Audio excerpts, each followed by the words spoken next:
l'ouverture des vannes de l'enfer de lecture d'Ogias, en fait, où l'affliction reste le moteur final de ce plafond de verre qui est fait à cette organisation de la spectacularité, de l'inexorabilité de la corruption reproductive, mimétique, contrainte, parce que en réalité c'est une destruction des capacités perceptuelles d'aboutissement au-delà en fait de ces immédiatetés matérielles.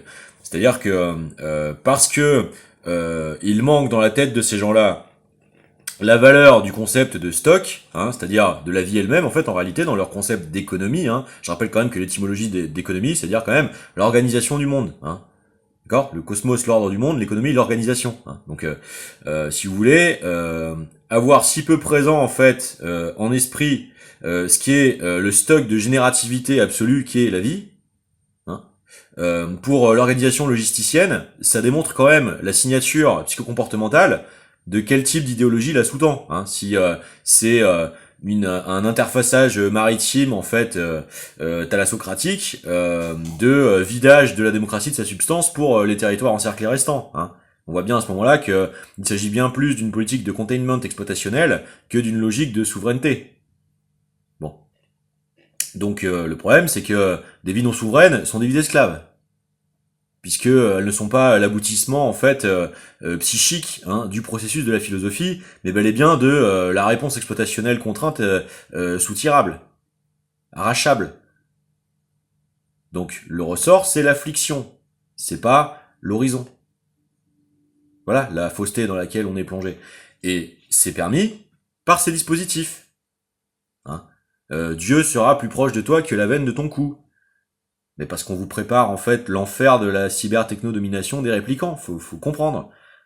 Et c'est pour ça que sont violés systématiquement les processus électifs pour positionner en fait des incarnations de dérivation, de diversion systématique, d'où leur hyper-présence, ou leur hyper-nullité, parce que ce sont en fait des entreprises d'accaparation et de dénaturation de la fondamentalité de vos droits existentiels.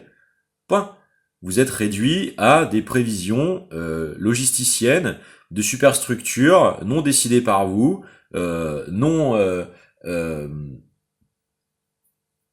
avalisées par vous, qui sont contraires en fait à vos attentes et espérances en tant que peuple, au-delà de vos transpartisanismes. Parce que, comme vous le voyez aujourd'hui avec la rhétorique d'Ursula von der Leyen, vous n'êtes que des fonctions en fait assimilées à une fusion identitaire de leur propre perception de ce qu'est que l'ordre social. Quand elle vous parle de système immunitaire psychique, on est dans le néo-hygiénisme post-mengeléen. Je veux dire, faut comprendre la nature de ce qui est fait pour encercler les États-providence européens, pour les inféoder de force à un pseudo-modernisme, pseudo-progressiste de superstructuralité internationale européiste, alors que vous voyez bien que ça a été créé par d'anciens nazis ou d'anciens SS, c'est fait dans la violence, c'est fait dans l'extrême paupérisation, et c'est fait dans les narratifs d'aliénation des facultés de développement de capacité.